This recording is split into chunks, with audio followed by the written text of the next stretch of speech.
आज भारत की पार्लियामेंट में नरेंद्र मोदी की हुकूमत ने एक वक्फ बिल का कानून, एक वक्फ बिल बनाने का कानून पेश किया। अगर मजलिस इत्तेहादुल मुस्लिमीन के कम से कम 3 MP होते, इम्तियाज जलील अगर औरंगाबाद से कामयाब हो जाते, अख्तरुल ईमान बिहार किशनगंज से कामयाब हो जाते, तो क्या मोदी इस तरह की हरकत करने के बारे में सोचते? असदुद्दीन ओवैसी, बैरिस्टर असदुद्दीन ओवैसी, ये आवाज मुखालिफों के कानों तक जानी चाहिए। ऑल इंडिया मजलिस इत्तेहादुल मुस्लिमीन जिंदाबाद जिंदाबाद, ऑल इंडिया मजलिस इत्तेहादुल मुस्लिमीन जिंदाबाद जिंदाबाद। देखो देखो कौन आया, देखो देखो कौन आया।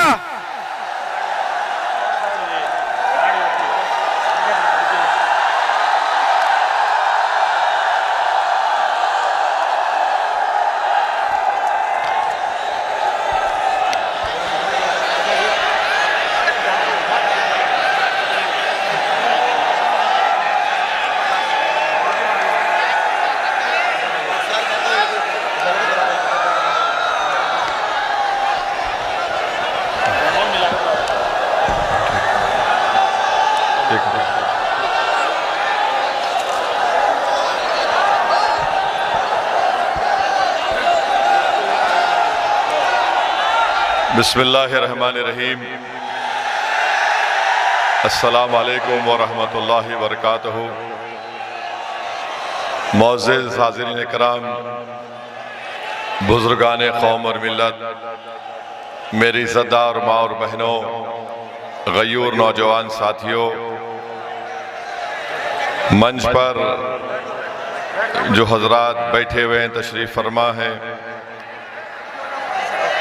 और मीरापुर विधानसभा के मजलिस इत्तेहादुल मुस्लिमीन के उम्मीदवार कैंडिडेट मेरे भाई जनाब अरशद राना साहब, मगरबी यूपी के MIM पार्टी के अध्यक्ष मेरे भाई मेहताब चौहान साहब, ज़िला सदर इमरान क़ासमी साहब, उत्तराखंड के मजलिस पार्टी के सदर जनाब नैयर काज़मी साहब, फरमान एडवोकेट साहब, और ख़ास तौर से जनाब शाहनवाज प्रधान साहब, जिन्होंने आज हमको यहाँ पर ये इंतखाबी जनसभा करने की इजाज़त दी, उनका बहुत शुक्रिया।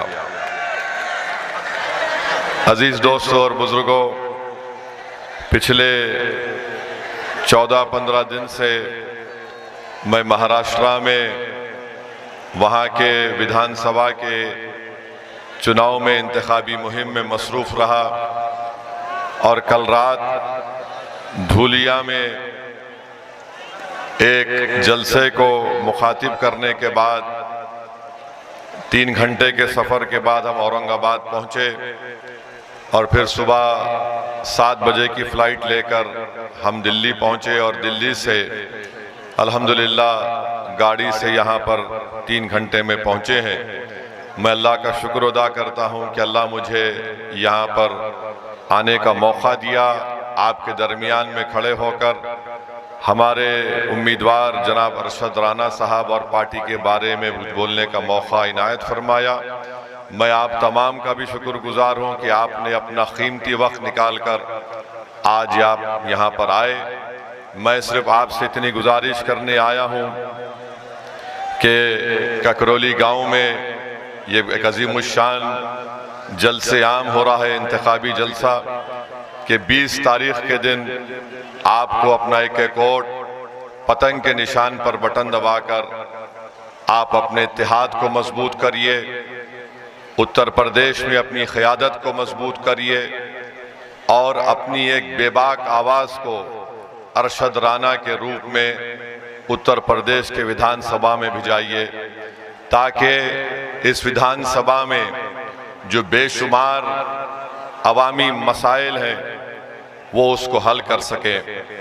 आप जानते हैं कि मीरापुर विधानसभा में बच्चियों के लिए, ख़वातीन के लिए कोई डिग्री कॉलेज नहीं है, अस्पताल नहीं है, और यहाँ पर जो शुगर मिल है मोराना शुगर मिल, उसकी कैपेसिटी बढ़ाना है, जिसके ताल्लुक से कोई विधायक या सांसद ने अब तक कोशिश नहीं की।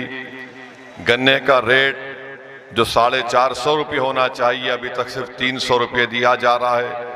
इसकी मांग कोई नहीं कर रहा है। और स्कूल नहीं है, रोड नहीं है, बिजली की सहूलत नहीं है। और फिर यहाँ पर जो जोजा बिरादरी है, उनको उनका हक भी नहीं दिया जा रहा है। और साथ ही साथ आप जानते हैं कि इस बिरादरी के लिए स्कूल की बहुत बड़ी ज़रूरत है। बुनियादी सहूलतें उनको मुहैया नहीं की जा रही हैं। साथ ही साथ इस विधानसभा में हमारे कुरैश बिरादरी के भी लोग रहते हैं, जिनके कारोबार को जो बरसों से वो कारोबार करते हैं अपनी ज़िंदगी गुजारने के लिए, उसको यहाँ पर उत्तर प्रदेश की बीजेपी की सरकार ने उस कारोबार को ख़त्म करने की पूरी कोशिश की और कर भी रहे हैं।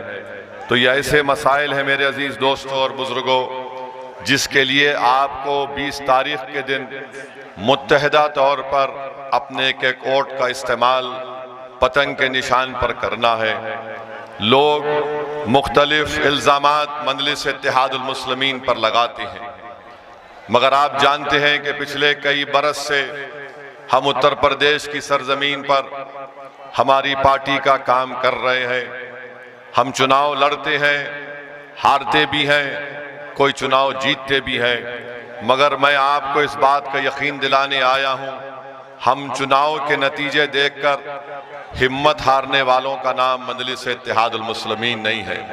हमारे हौसले कल भी बुलंद थे, आज भी बुलंद रहेंगे इंशाअल्लाह ताला, मगर फैसला लोकतंत्र में, जमहूरियत में आपको करना है। अगर आज आप मुत्तहिदा तौर पर अपने वोट का इस्तेमाल इस विधानसभा में करेंगे तो आपकी एक आवाज, आपका एक नुमाइंदा उत्तर प्रदेश की विधानसभा में जाएगा। अगर आपको ये कहकर जरूर डराया जाएगा कि एक अरशद राना जीतने से क्या होता है, तो मैं उनको बताना चाह रहा हूं, भाई रुक जाइए, मैं आपको बताना चाह रहा हूं कि आरएलडी के कितने सांसद लोकसभा में हैं? 2 ही तो है ना, 2 है उनके, और एक विधानसभा की सीट बीजेपी की उनके लिए छोड़ देती है। और जब मजलिस इलेक्शन लड़ती है उत्तर प्रदेश में, तो ये तमाम के तमाम बड़े बड़े लोग जो मुस्लिम क़यादत को, जो आपकी एक आज़ाद क़यादत को बर्दाश्त नहीं करते, वो ये कहना शुरू कर देते हैं कि नहीं नहीं, एक होगा तो क्या होगा। मेरे भाई, आरएलडी के 2 सांसद हैं और बीजेपी को ये विधानसभा की सीट छोड़ना पड़ा। अगर उत्तर प्रदेश में मजलिस इत्तेहादुल मुस्लिमीन के 10 से 15 विधायक कामयाब हो जाते हैं, 2 से 3 सांसद अगर कामयाब हो जाते हैं, तो इसका फायदा किसको मिलेगा? इसका फायदा आप ही को मिलेगा, इंसाफ आपको मिलेगा, नाइंसाफी का खात्मा होगा, जुल्म का खात्मा होगा। ये बात हम बार बार आपके दरमियान में आकर कह रहे हैं कि भारत की लोकतंत्र में हर समाज के पास उसकी एक आवाज है, और जब तक आप उस आवाज को मजबूत नहीं करेंगे, उनको जिताएंगे नहीं, आपकी कोई तकलीफ दूर नहीं होगी।